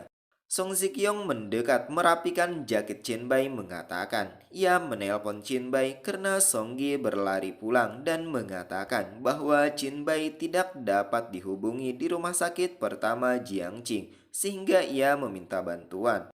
Di saat berikutnya, Song Zikyong memasang wajah serius mengatakan ia memanggil Chin Bai ke sini adalah untuk melihat pria seperti apa yang bisa membuat Song Gi begitu gugup. Apa yang menarik darinya? Chin Bai dengan wajah datarnya menimpali. Ia tidak suka dengan omongan yang bertele-tele. Apa tujuan sebenarnya Bibi Song memanggilnya? Song Zikyong meminta Chin Bai agar berterus terang, jadi ia juga tidak akan bertele-tele. Ia menawarkan apakah Chin-Bai mau menjadi miliknya. Jika Chin-Bai juga menyukai Song-gi, menjadi menantu Song Zikyong bukanlah hal yang mustahil. Chin-Bai menimpali, ia merasa kalau Song Zikyong tidak punya alasan yang jelas untuk menjemputnya. Song Zikyong yang tadinya sudah berbalik badan, mendengar ucapan Chin-Bai kembali menoleh mengatakan, melihat penampilan heroik Chin-Bai di rumah sakit, siapapun pasti akan mengembangkan perasaan kan? Chin-Bai sedikit terkejut mendengarnya. Kini ia mulai berpikir mengenai kejadian di rumah sakit. Sekarang ia sedikit berkeringat mengatakan, ia ingat ia menghancurkan pengawasan rumah sakit dan pasukan listrik. Bagaimana Song Zikyong bisa tahu dan bagaimana cara menemukan Chin-Bai dengan cepat? Song Zikyong menimpali, meminta Chin-Bai agar tidak meremehkannya. Karena setidaknya selama perjalanan dari lobi ke ruang pemantauan, orang-orang Song Zikyong bekerja keras untuk melacak Chin-Bai. Dan beruntungnya ada seseorang di rumah sakit yang mengambil ini. Yang dimaksud adalah sebuah video yang memperlihatkan Chin-Bai sedang berlari menggandeng Sosen. Song Zikyong mengatakan kalau keberuntungannya cukup bagus. Ternyata orang di sampingnya dengan rambut kehijauan adalah orang yang telah merekam Chin-Bai bersama Sosin. Kemudian Song Zikyong meneruskan, di antara korban selamat yang dibawa keluar dari isolasi oleh pasukan pagi ini, ia menemukan rekan Sosin yang cukup familiar adalah Liu Fing atau Direktur Li. Chin-Bai yang mendengar nama itu merasa tidak familiar. Ia teringat malam sebelumnya saat bersama Sosin saat saling bercerita. Sosen mengatakan kalau Direktur Lee sempat mencoba memperkosanya namun gagal karena zombie berhasil merusak pintu. Ia kemudian mendorong Sosen ke arah zombie dan mencoba melarikan diri dengan melompat keluar jendela. Tapi ia tidak berhasil karena kepalanya ditangkap oleh zombie dan dibenturkan ke kaca. Sedangkan Sosin setelah itu tidak sadar lagi. Chin-Bai mengatakan saat itu ia mengira yang tergantung di jendela adalah orang yang sudah binasa. Namun ternyata itu adalah binatang buas yang ingin mencelakai orang lain agar bisa selamat. Chin-Bai sangat membenci akan hal itu. Sosin kini sedikit berbangun, merapikan rambutnya, mengatakan kalau ia sekarang lebih baik. Bagaimana jika mereka melanjutkannya? Chin-Bai berusaha menolaknya, menyampaikan kalau masih banyak waktu di lain hari. Namun Sosin mengatakan kalau hari ini ia akan memuaskan orang yang menyelamatkannya. Kembali di keberadaan Song Zikyong di tempat gudang freezer pinggiran kota di lift barang koridor 1F. Saat sedang dalam lift, Chin-Bai menanyakan apakah Bibi Song bisa memberitahukan di mana para penyintas yang terisolasi berada. Bibi Song menimpali agar Chin-Bai menjadi bagian miliknya, maka ia akan memberitahunya. Di satu sisi, ia juga menanyakan apa yang telah Chin-Bai katakan. Chin-Bai menimpali balik, apakah Bibi Song telah meremehkannya? Bibi Song membenarkannya hanya dengan informasi ini. Tentu saja ia tidak bisa menandingi keahlian Chin-Bai. Tapi Chin-Bai masih bisa. Sebelum kata-kata Bibi Song selesai, Chin-Bai memotong dengan mengatakan kalau Bibi Song salah paham. Maksud Chin-Bai adalah kalau Bibi Song hanya tahu sedikit tentangnya. Jika Bibi Song tahu lebih banyak maka akan mengerti. Chinbai mulai berbalik badan mengatakan kalau ia tidak bisa menjadi laki-laki Bibi Song. Namun sebaliknya, Bibi Song lah yang seharusnya menjadi milik Chinbai. Kini ia menatap dengan senyuman mengejek sambil memperlihatkan cakarnya yang berwarna keunguan. Bibi Song sedikit terkejut akan hal itu menanyakan, apakah ini mutasi dari virus zombie? Wanita berambut hijau sendiri dengan sigap berusaha melindungi Bibi Song. Di saat berikutnya, Chinbai mencakarkan jarinya pada dinding dan menjawab kalau yang dikatakan Bibi Song adalah salah. Senyuman mengejek dengan penuh harapan terus muncul di wajah Chinbai. Sekali lagi, ia meminta Bibi Song untuk menjadi wanitanya dan Chinbai akan memberitahunya. Bibi Song menimpali, Chinbai telah meremehkannya. Hanya dengan cakar ini, Chinbai tidak akan bisa memenangkan hati Bibi Song. Apalagi Chinbai sudah mempunyai perawat yang muda dan cantik. Kenapa Chinbai tertarik dengan orang tua seperti Bibi Song? Chinbai tiba-tiba mendekap wajah Bibi Song mengatakan, siapa yang tidak tergoda oleh wanita cantik yang sudah menikah? Setiap orang mempunyai kelebihan dan kekurangannya masing-masing. Setidaknya di hari sebelum kiamat masih banyak lagi yang bisa Bibi Song lakukan untuknya selain Sosen. Bibi Song kini merespon dengan kalimat penuh pertanyaan dan ketidakyakinan. Kiamat? Hanya dengan beberapa zombie? Chinbai mulai memainkan kata-katanya. Ia mempertanyakan zombie. Menurutnya, mereka bahkan tidak layak disebut sebagai pemanasan. Bibi Song mengedipkan mata, memuji Chinbai yang tahu banyak. Chinbai menyambung bahwa yang diketahuinya lebih dari yang Bibi Song bayangkan. Bibi Song mengulurkan tangannya, mengatakan, ia bukan tipe orang yang mudah tunduk dengan orang lain. Kemudian mengajak Chinbai untuk bekerja sama dan menanyakan apa yang bisa ia bantu. Mereka berdua kini berjabat tangan. Chinbai mengatakan, sepertinya menaklukkan Ratu Jiangqing memang bukanlah hal yang mudah. Bibi Song menjawab tegas, tentu saja. Di saat berikutnya, Bibi Song mendekat membisikkan kata kalau sebenarnya ia berharap bisa bertemu dengan pria yang bisa menaklukkannya. Ia meminta Chinbai agar terus berusaha. Tiba-tiba terdengar suara tembakan. Hal itu membuat mereka bertiga terkejut. Chinbai menanyakan apa yang sedang terjadi. Bibi Song menyampaikan kalau tadi malam Komandan Huang dari wilayah militer Jiangqing mengutus Kapten Zhao untuk berorganisasi dengannya. Mereka meminta beberapa gudang berpendingin untuk menyimpan zombie yang hidup dan korban yang diselamatkan dari rumah sakit isolasi. Bibi Song juga mengatakan kalau tembakan itu pasti dari mereka, tapi bagaimana mungkin ada yang salah? Hanya ada sekitar 30 zombie yang terkunci dalam penyimpanan dingin. Pasti tidak bisa bergerak kemanapun. Setengah dari jumlah peleton juga mereka tempatkan di sana.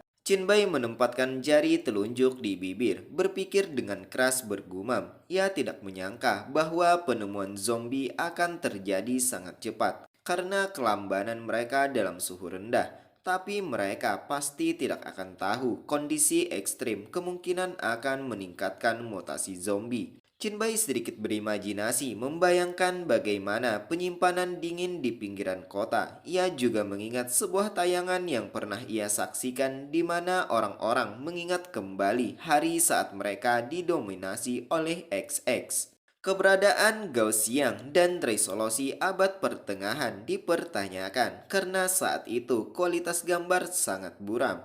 Sekarang menjadi sebuah pertanyaan besar bagi Chinbai. Mungkin itu ada di sini, tempat pengeboman di pinggiran kota. Di saat berikutnya, Chinbai mengajak Bibi Song bersama-sama memeriksanya. Bibi Song sedikit terkejut mendengarnya. Wanita berambut hijau juga terlihat kesal dengan tingkah laku Chinbai.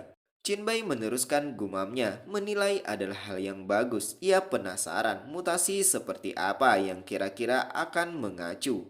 Berpindah di ruang pendingin, sedang terjadi kekacauan dan kepanikan luar biasa. Ada seekor monster yang berevolusi dan mengamuk dengan ganas. Para penjaga melepaskan tembakan tanpa henti hingga melemparkan granat. Salah seorang dari mereka menginstruksikan agar melemparkan granat ke dalam mulut monster. Sebelum granat itu berhasil mengenai, monster mengamuk dan bertransformasi lebih ganas. Dari matanya juga mengeluarkan bagian tubuh baru seperti tangan. Ia meraung dengan keras hingga terjadi sebuah ledakan dan menghasilkan asap yang begitu tebal. Hal itu membuat pandangan para penjaga tertutup dan tidak bisa melihatnya. Meskipun begitu, para penjaga tetap siaga. Di saat berikutnya, dari dalam kabut, monster mulai terlihat meraung dengan keras. Badannya membesar dengan bagian tubuh yang tidak beraturan. Sekarang wajahnya juga menjadi dua, benar-benar di luar dugaan. Salah satu penjaga dengan mudah ia lumpuhkan hanya dengan menggenggamnya. Di sisi lain, komandan tertinggi yang bernama Kapten Zhao sendiri juga panik. Ia sepertinya sedang melakukan komunikasi dengan seseorang menyampaikan kalau senjata yang mereka gunakan tidak dapat menghasilkan serangan yang efektif. Semua orang diminta untuk membentuk kelompok dengan orang-orang di sekitar dan menyebar untuk membunuh monster secara terpisah. Kapten Zhao beserta anggotanya akan terus bertahan sampai bala bantuan tiba secepatnya. Tiba-tiba dari belakangnya terdengar suara seorang wanita. Hal itu membuat Kapten Zhao sedikit terkejut. Itu adalah Song Ziqiong yang meminta Kapten Zhao agar memberitahu anak buahnya untuk segera mundur. Kapten Zhao yang sedikit bingung mencoba mengkonfirmasi apa yang dimaksud Bos Song. Sepertinya Song Ziqiong memperhatikan dengan cermat menyampaikan yang ia maksud adalah Kapten Zhao beserta anak buah tidak akan bisa melukai daging monster itu, sehingga ia meminta Kapten Zhao untuk menarik anak buahnya agar tidak mati sia-sia. Song Ziqiong juga memerintahkan agar Kapten Zhao memberitahu anak buahnya untuk melindungi karyawan penyimpanan dingin dan korban yang selamat dari rumah sakit isolasi yang dibawa ke sini dan dengan segera membawa mereka keluar dengan cepat. Kapten Zhao menimpali, itu adalah hal yang mustahil karena monster itu sangat cepat dan tidak ada yang bisa menghindar tanpa ada yang menahannya. Di sisi lain, salah seorang karyawan bernama Luli sedang terjatuh dipenuhi ketakutan karena tangan monster sudah siap menerkamnya. Song Ziqiong masih terlihat begitu tenang, seperti tidak mengalami kepanikan sedikit pun. Sekali lagi, ia meminta Kapten Zhao agar melakukan apa yang ia katakan dan tidak perlu mengkhawatirkan monster itu, karena seseorang akan mengurusnya. Orang yang dimaksud tidak lain adalah Jin Bai. Terlihat sekarang ia sedang menahan telapak tangan monster itu dengan santai, sementara tentara menyelamatkan Luli. Setelah menahan telapak tangan monster beberapa saat, Jin Bai bergumam, padahal monster itu hanya melakukan pegangan biasa, namun telapak tangan Jin Bai hampir terkilir. Ia menilai monster sudah berkembang dengan luar biasa, sepertinya tidak bisa ditangani dengan paksa. Di saat berikutnya, masing-masing keduanya bersiap mengayunkan tangan untuk melepaskan serangan. Terlihat serangan Jinbei lebih tepat sasaran dan mampu melukai monster hingga membuatnya berteriak kesakitan, mengeluarkan percikan cairan merah pada bagian lengannya. Mereka kini berhadapan dan saling menatap. Monster mengeratkan gigi sebagai bentuk kekesalannya. Di saat berikutnya, monster itu mengayunkan tangan, namun kali ini tidak ditujukan pada Jinbai. Ia mengayunkan ke arah belakang, menghantam sebuah ruangan hingga hancur. Song Ziqiong tersenyum tipis menyaksikan hal itu, sedangkan Kapten Zhao sedikit heran menanyakan, apakah Bos Song membesarkan monster? Yang dimaksud adalah Jinbai.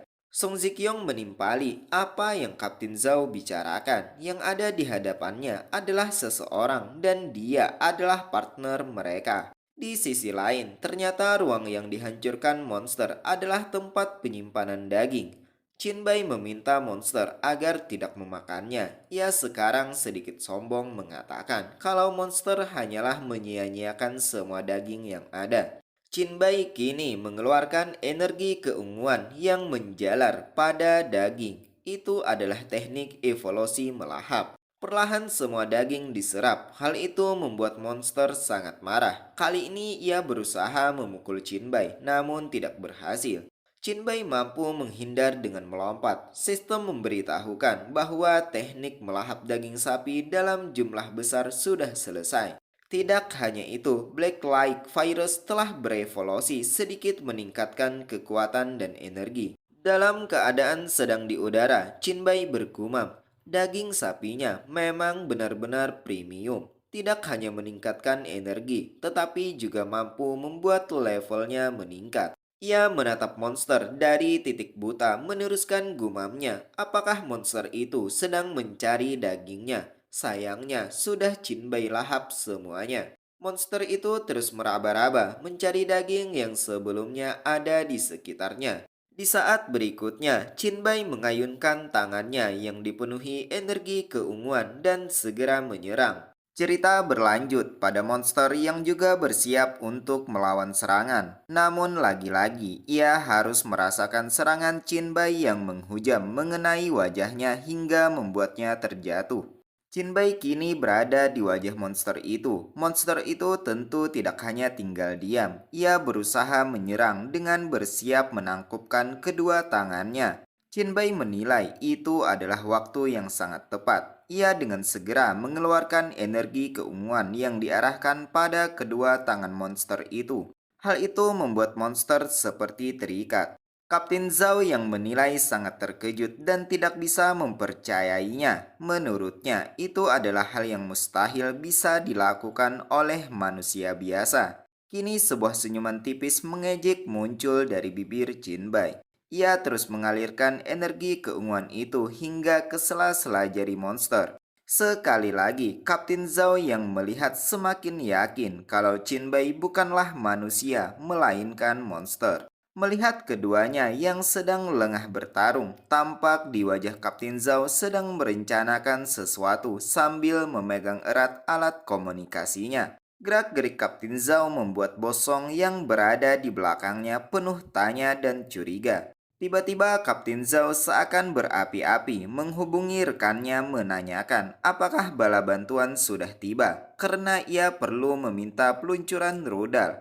Koordinatnya adalah. Sebelum kata-katanya selesai, Bosong menepuk pundaknya. Hal itu membuat kata-katanya terhenti dan terkejut. Bosong meminta Kapten Zhao agar tetap tenang dan memikirkannya dengan baik karena Jinbei telah membantu mereka semua dan juga telah menyelamatkan Kapten Zhao. Dengan wajah serius, Bosong mengatakan agar Kapten Zhao tidak melakukan hal bodoh atau akan berakhir buruk bagi semua orang.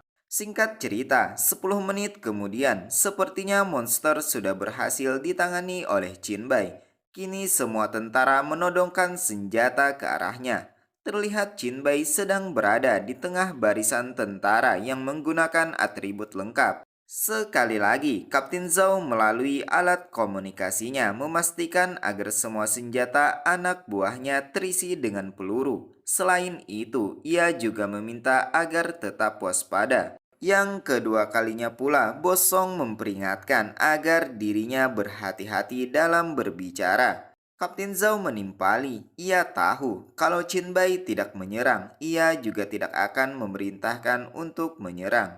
Di sisi lain, Jinbei memejamkan mata sambil sedikit merentangkan kedua tangannya. Sistem memberitahukan kalau ia mendapatkan perolehan pertama virus zombie, varian Fleece Mountain atau bentuk kekuatan Primer, mendapatkan poin virus bintang 500. Selain itu, bakat Raja Virusnya terbuka. Injeksi virus dan sistem memberitahukan kalau ia telah melahap mutan langka, Zombie Fleece Mountain, kekuatan tahap pertama. Semua kekuatan virus Black Light-nya menjadi ditingkatkan. Cakarnya sekarang berevolusi lebih mengerikan dari sebelumnya. Lagi-lagi sistem memberitahu, membusuk untuk mendapatkan gumpalan daging atau bentuk kekuatan. Itu adalah kemampuan Heavy Hammer. Lengan kiri Jinbei ketika dikepalkan juga jauh lebih membesar dengan warna keunguan. Jinbei menilai kalau dirinya sungguh melakukan evolusi yang sangat signifikan. Ia bisa merasakan kekuatan yang sangat kuat dari Heavy Hammer. Namun sayangnya tidak ada bahan untuk melakukan uji coba. Namun baginya itu tidak jadi masalah. Yang terpenting adalah ia mendapatkan keuntungan besar hari ini. Ia sekarang meredamkan evolusinya dan mengeluarkan sebuah benda berbentuk seperti bola dengan gorisan putih seperti layaknya gigi. Itu adalah Core Flash Mountain. Merupakan bahan yang sangat langka, dapat digunakan untuk membuat equipment. Jika Chinbai menemukan cara untuk mengendalikannya, ia bahkan bisa menggunakannya untuk membuat dinding daging yang bisa tumbuh tanpa batas. Chinbai sedikit menatap ke samping, mendekatkan benda itu menanyakan pada dirinya sendiri. Haruskah ia memberinya makan lagi, lalu menumbuhkan flash mountain lain untuk menguji kekuatannya? Tiba-tiba Bibi Song memanggil. Chinbai melirik sambil menyembunyikan benda itu kembali. Bibi Song memperkenalkan karyawan yang baru saja Chinbai selamatkan. Ia bernama Luli. Chinbai sedikit memberikan senyuman tipis, melipat tangan mengatakan pada Luli kalau ia mengenalnya, seorang jurnalis terkenal di Jiangqing dan juga selebriti internet yang juga cukup terkenal. Kemudian menanyakan apakah Luli yang diam-diam merekam di rumah sakit. Luli dengan wajah yang gembira membenarkannya. Ia sangat berterima kasih kepada Chinbai yang telah menyelamatkannya sebanyak 2 kali. Chinbai menatapnya, menimpali bahwa itu hanyalah sebuah kebetulan. Kemudian ia menanyakan apakah Luli juga merekam ketika Chinbai membunuh Flash Mountain. Loli sedikit terkejut dengan pertanyaan itu. Ia meminta maaf dan menyampaikan kalau itu adalah kebiasaan profesionalnya. Ia dapat menghapusnya jika Chinbai mau. Chinbai meminta agar tidak perlu menghapus dan tetap menyimpannya namun tidak untuk disebarkan. Suatu saat Chinbai akan membutuhkan video itu. Loli pun tidak keberatan akan hal itu dan menyetujuinya. Kapten Zhao dengan wajah tegas memanggil Chinbai menyampaikan kalau komandan distrik militer mereka yang bernama Huang berharap agar Chinbai dapat menjelaskan segala sesuatu tentang dirinya dan apa yang Chinbai ketahui kepada pihak militer. Chinbai terdiam, tidak menjawab sepatah kata pun karena mendengar nama Komandan Huang. Di benaknya berpikir itu adalah sebuah nama yang sulit untuk ia lupakan. Tidak hanya itu, ia mengingat kejadian sebelumnya di mana setelah trial dimulai, Komandan Huang memaksa para awakner yang lemah dan sendirian menggunakan mereka seperti babi dan anjing. Pada awalnya, pihak Komandan Huang menggunakan patriotisme dan kebenaran nasional untuk menghibur, tapi kemudian berganti dengan pemukulan dan penghinaan yang seenaknya, sewenang-wenang. Chinbai adalah salah satu dari mereka yang merasakan kepedihan itu, berjuang dan kelaparan, bahkan tidak bisa makan dengan layak. Hal yang paling konyol adalah siapapun yang mencoba pergi akan dituduh berkhianat dan akan diburu. Itulah yang memaksa Chinbai untuk meninggalkan Jiangqing. Di saat berikutnya, Chinbai menanyakan pada Bibi Song terkait pertanyaan dari Kapten Zhao sebelumnya. Apakah ia memang benar-benar harus menjelaskannya? Bibi Song menoleh menatap Kapten Zhao menimpali. Tentu saja tidak. Lagi pula ia sendiri juga belum tahu apa-apa. Di sisi lain, Chinbai merasa tidak nyaman jika ia tidak memberikan penjelasan. Bibi Song menimpali agar Chinbai tidak perlu khawatir karena ia akan menanganinya. Bibi Song berjalan mendekat, sementara Kapten Zhao berteriak berharap agar Chinbai dan Bos Song mengerti akan tugasnya sebagai warga negara Longgowo. Bos Song berjalan hingga kakinya dengan sengaja membenturkan karung pelindung dengan maksud sedikit menggertak Kapten Zhao. Kemudian dengan tegas memaki mengatakan, tugas matamu, berhenti bicara seperti seorang pejabat. Kapten Zhao hanya pemimpin peleton, tidak cukup memenuhi syarat. Bos Song meminta Kapten Zhao agar pergi dan memberitahu Huang Xinghu kalau dia memiliki masalah dan harus datang menghadap Bos Song. Kapten Zhao seketika terdiam. Di saat hendak bicara, seorang laki-laki dengan baju berwarna kecoklatan memanggil dan memberitahukan kalau personel yang terisolasi di dalam membuat masalah. Apa yang harus mereka lakukan? Kapten Zhao melirik dan membuatnya semakin panik. Bai yang mendengar dengan wajah antusias menyela pembicaraan menanyakan di antara personel yang terisolasi apakah ada seseorang yang bernama Liu Fing. Laki-laki itu membenarkannya dan mengatakan kalau orang yang bernama Liu Fing lah yang paling banyak membuat masalah. Di saat berikutnya, Bai meminta pada Kapten Zhao ingin melihat orang yang bernama Liu Fing atau Direktur Li. Kapten Zhao mengizinkan dan memintakannya agar membawa Bai ke atas. Rekannya dengan segera memberi hormat pertanda mengikuti perintah itu. Sesaat kemudian mereka telah tiba di atas. Liu Fing menanyakan mengapa Kapten Zhao mencarinya. Apakah ayahnya memanggil Kapten Zhao?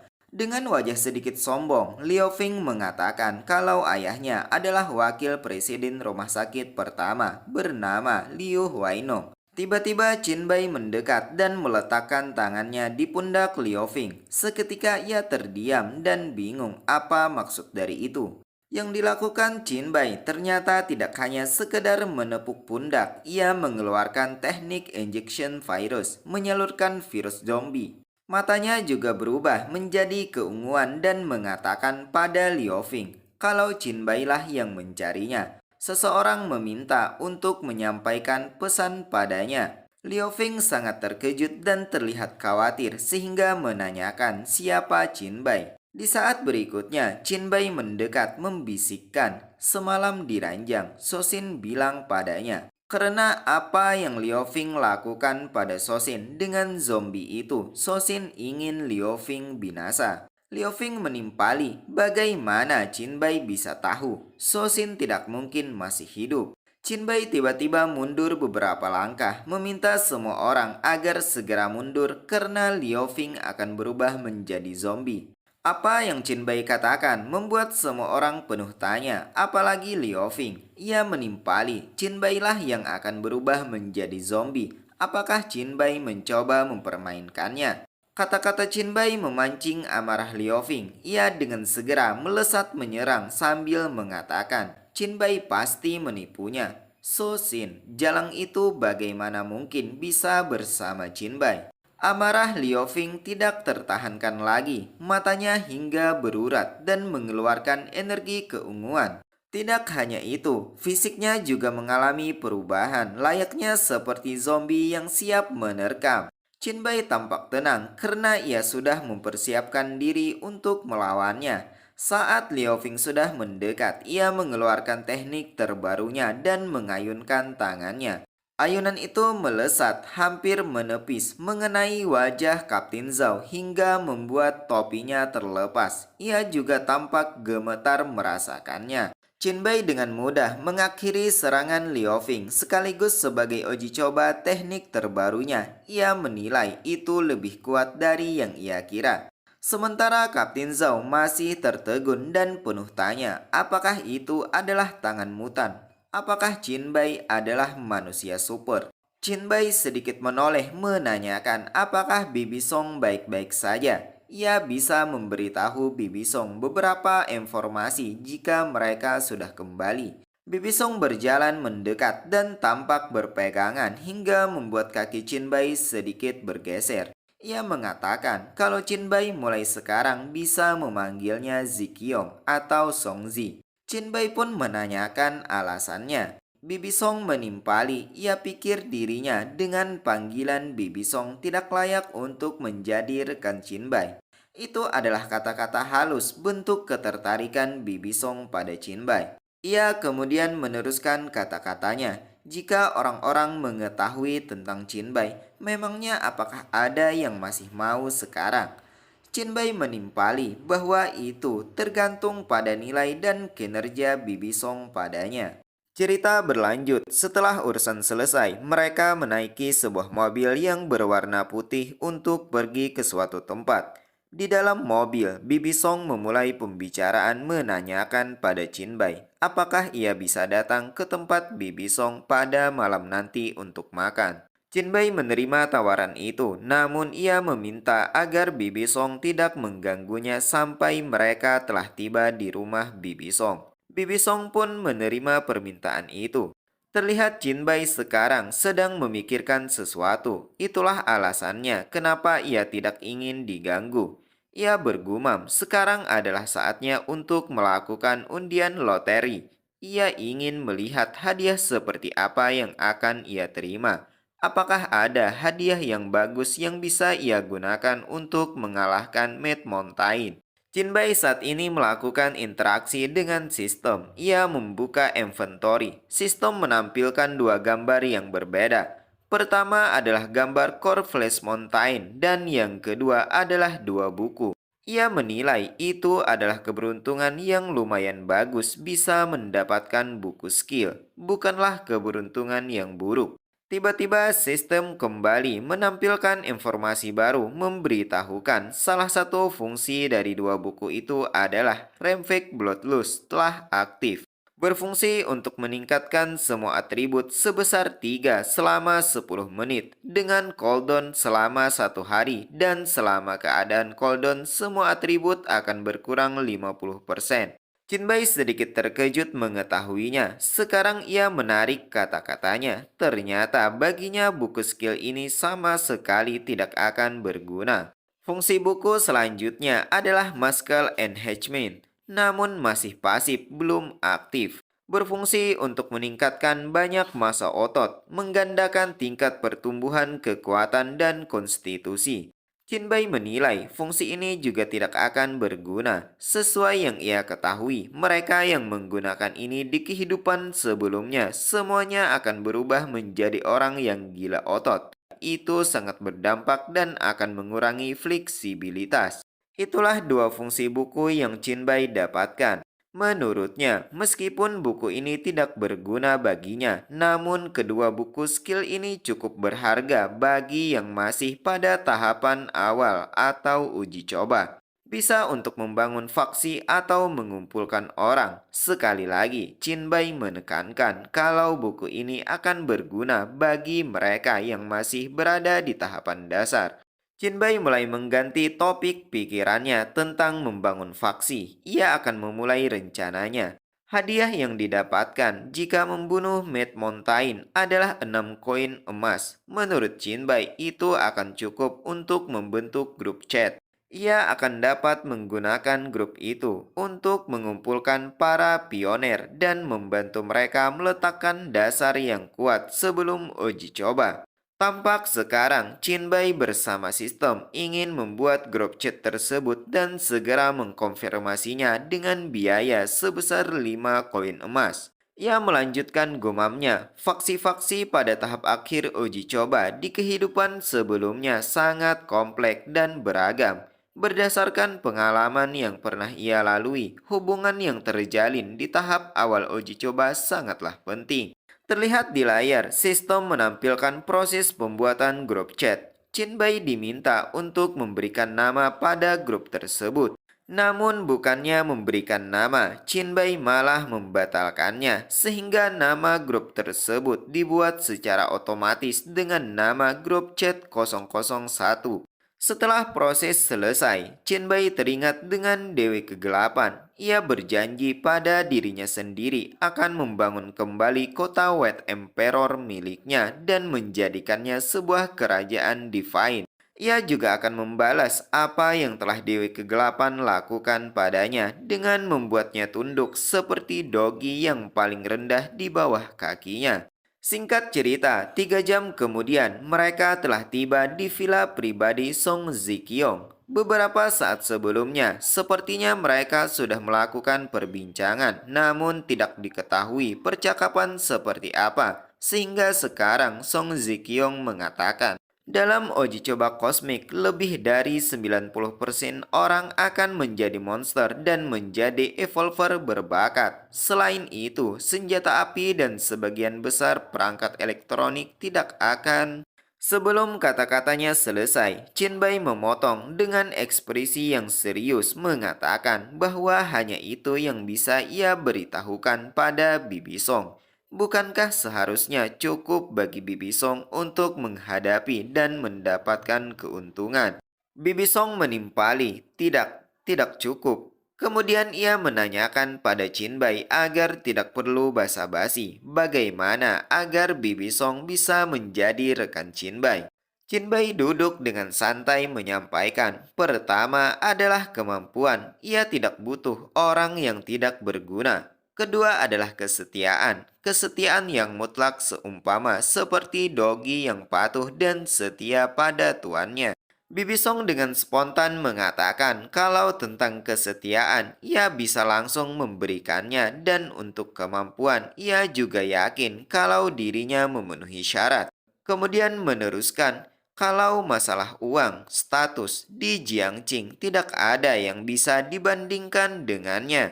Chinbai menimpali, aturan dan nilai setelah uji coba akan benar-benar baru. Kekuatan, status, dan uang yang dimiliki Bibi Song saat itu tidak akan ada nilainya selain membuat ide untuk memperbudak Bibi Song. Itulah yang lebih menggoda. Chinbai kemudian menyampaikan item lelang berikutnya adalah mantan ratu dan putri Fiangqing.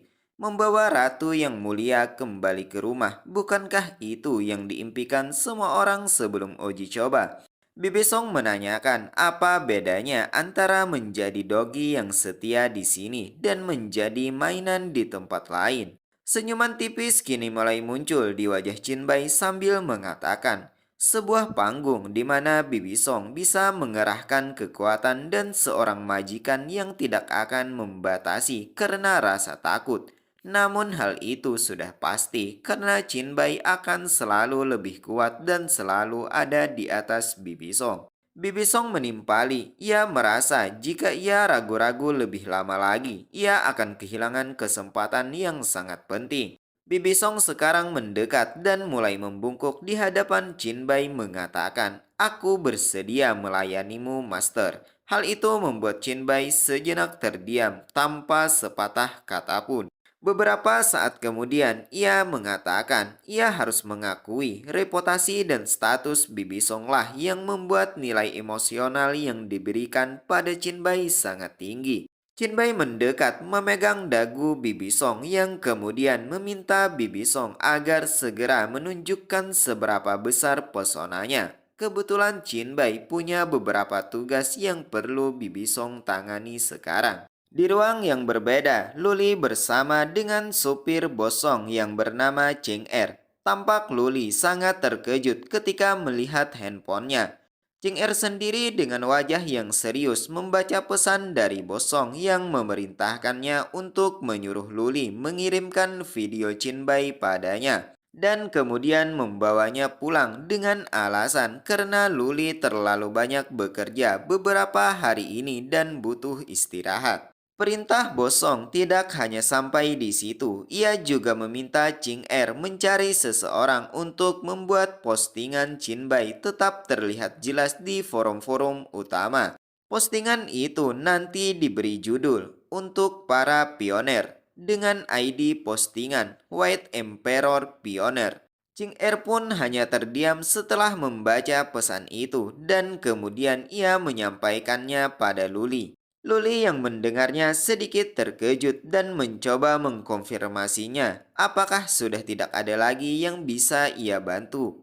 Cheng Er mengatakan bahwa Nona Song menyampaikan Luli telah melalui banyak hal dalam 2 hari terakhir ini dan beliau ingin Luli pulang dan beristirahat.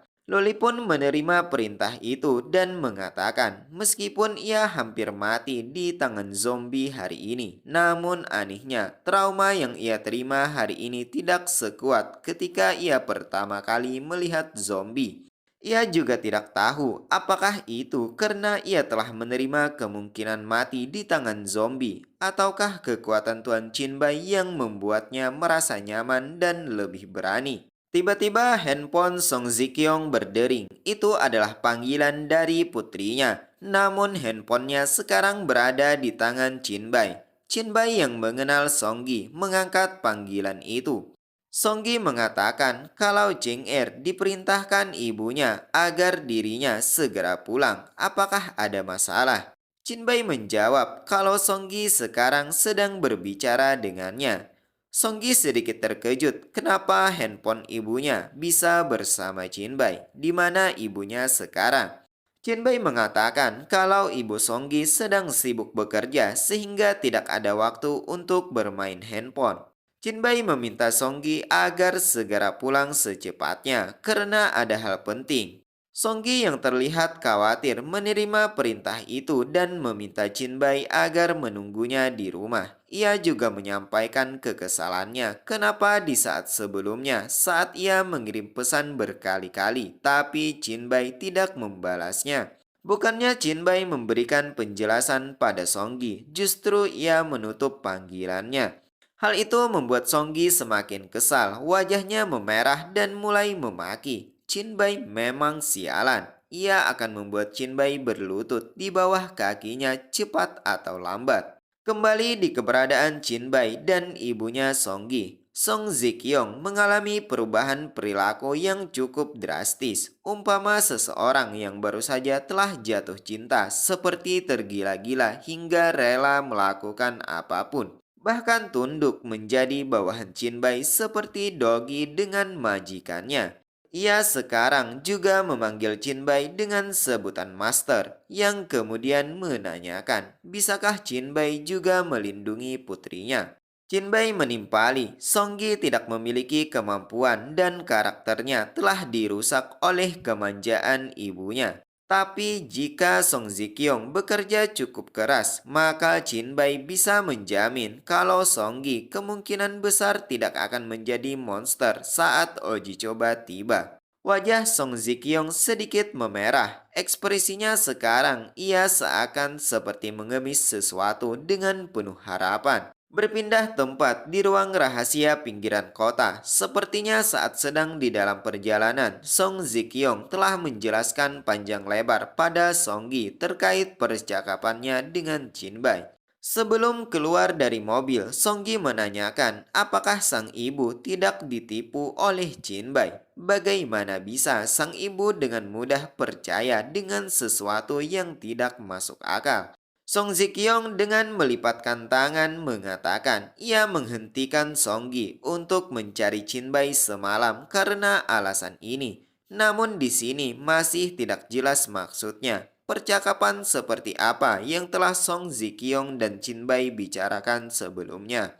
Song Zikyong meneruskan kata-katanya, meminta Songgi setelah turun dari mobil agar tidak banyak bicara dan hanya ikut memperhatikannya dengan patuh. Songgi pun menerima perintah itu. Di sisi lain, Cheng Er yang telah keluar dari mobil lebih dulu menyampaikan pada Jinbai kalau ia sudah mengunjungi semua tempat yang dikabarkan ada zombie dan monster di seluruh kota kemarin. Namun setelah memeriksanya, hanya tempat inilah yang ada banyak zombie. Cheng Er juga menjelaskan, tempat ini dulunya adalah kasino bawah tanah, tapi sekarang berubah menjadi rumah jagal zombie. Semua para penjudi yang ada di dalamnya telah berubah menjadi zombie. Ada sekitar 160 orang dari mereka, namun tidak ditemukan zombie spesial seperti Mad Mountain.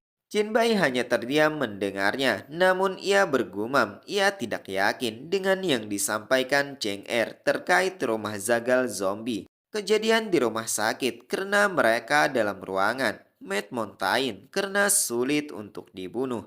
Selain itu, tempat ini juga terpencil, jadi jika sesuatu terjadi, sulit bagi orang untuk mengingat dan menyebarkannya.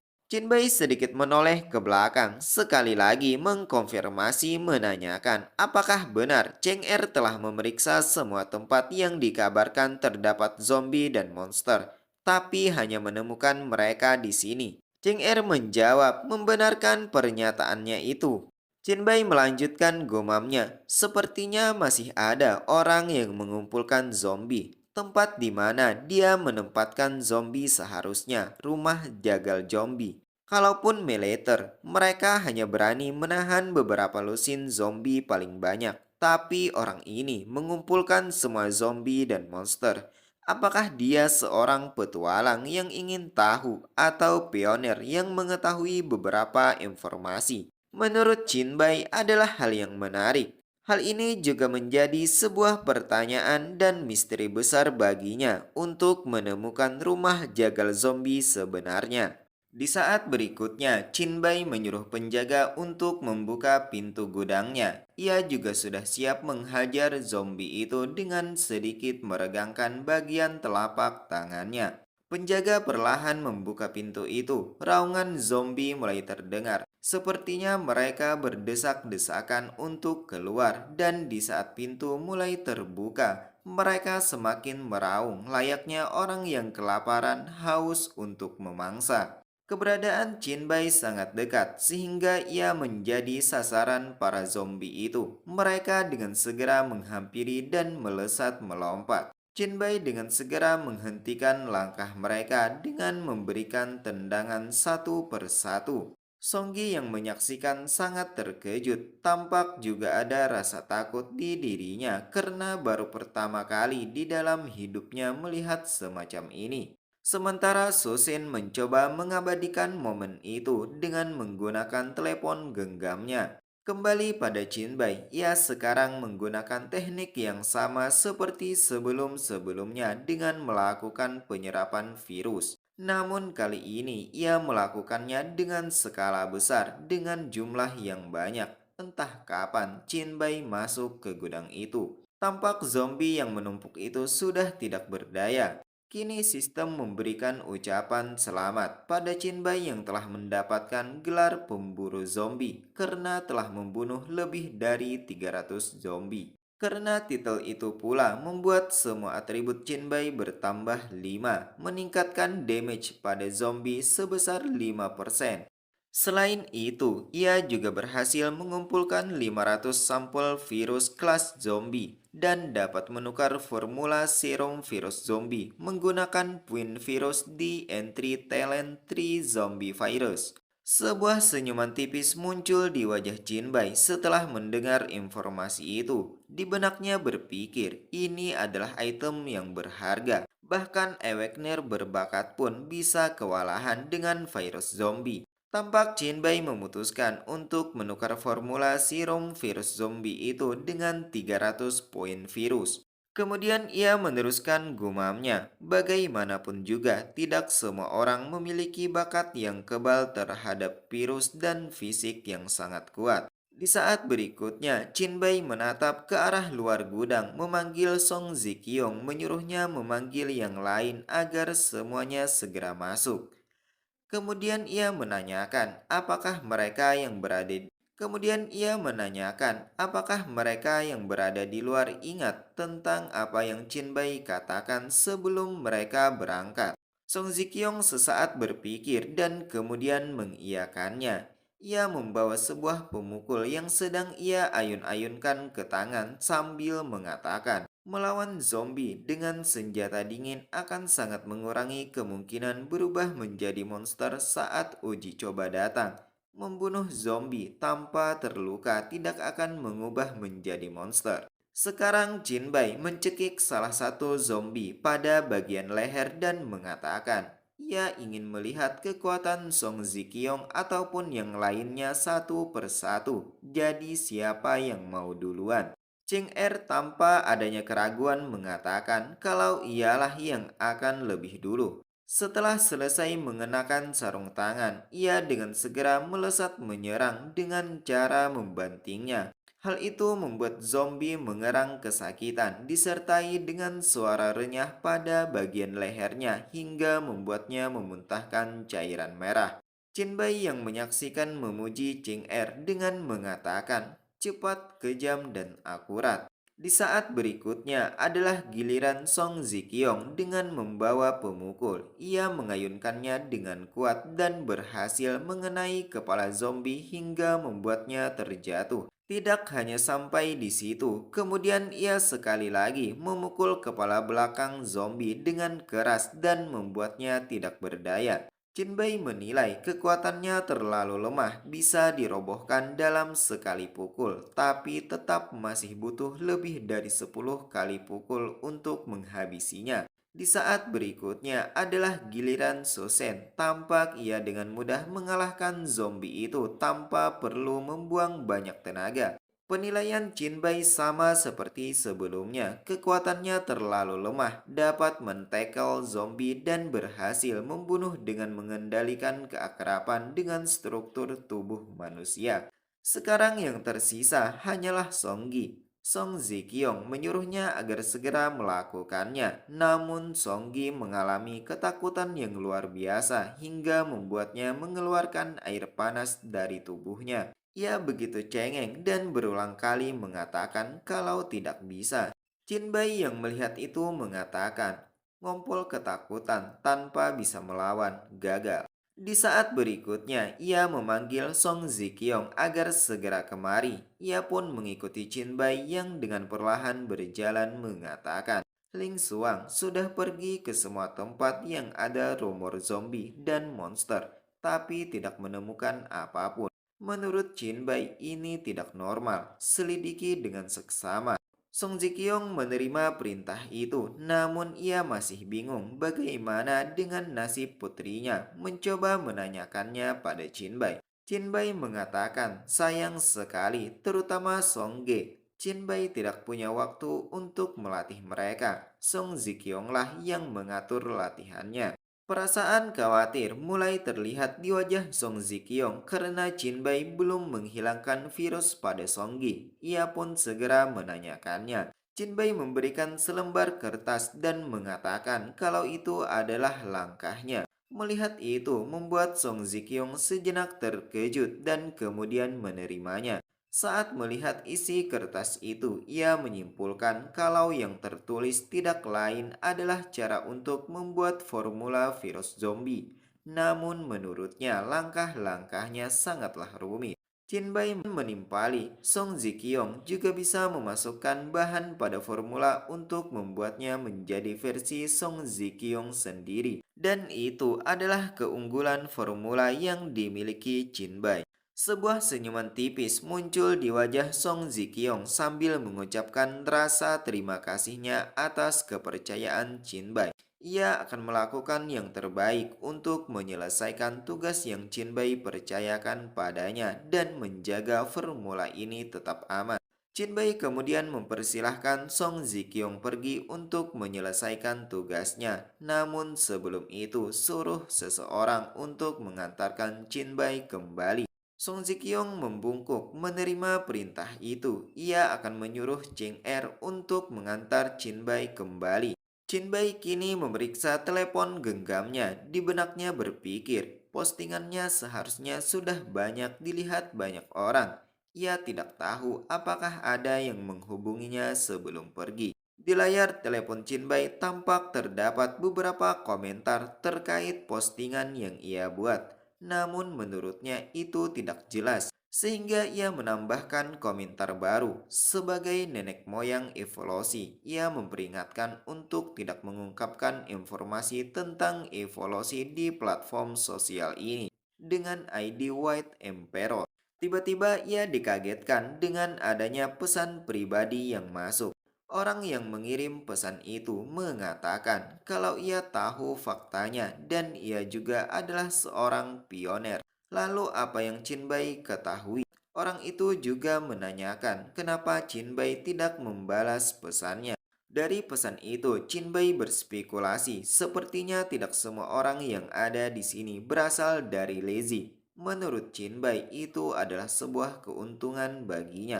Kembali ke pesan di ponsel Chin Bai, I'm not a cell terus menghubunginya dan menanyakan apa sebenarnya yang dimaksud dengan pioner. Ia memberitahukan kalau bakatnya adalah kontrol level S. Ia ingin memberitahukan sesuatu pada Chin Bai. Chin Bai pun tidak keberatan akan hal itu dan tidak akan menyebarkannya. Kemudian ia memberitahukan pada ID I am not a cell kalau ia dapat menemukan komunikasi di panel yang dibuka oleh pioner sebelumnya dengan mencari grup chat 001. Beberapa hal dasar telah Chin Bai jelaskan di dokumen grup itu dan jika memiliki pertanyaan setelah membacanya maka temui Chin Bai. Terlihat seseorang yang bernama Xiao bergabung pada grup itu. Chin Bai sempat mempertanyakannya. Setelah itu, Xiao mengirim pesan baru yang menunjukkan kalau dia adalah I am not a cell sebelumnya. Singkat cerita, ia meminta izin pada Qinbai untuk mengundang seseorang yang bernama Sui Chuan. Qinbai yang mendengar sangat terkejut. Ia yakin kalau yang dimaksud adalah pioner Sui Chuan, powerhouse level kaisar yang dikenal sebagai Sui Chun. Qinbai kemudian menyampaikan jika Xiao melihat ada pioner lain, maka ia bisa mengundang mereka semua. Sebuah senyuman pun muncul di wajah Qinbai. Ia berharap dapat mengumpulkan banyak pioner lainnya untuk bekerja sama dengannya.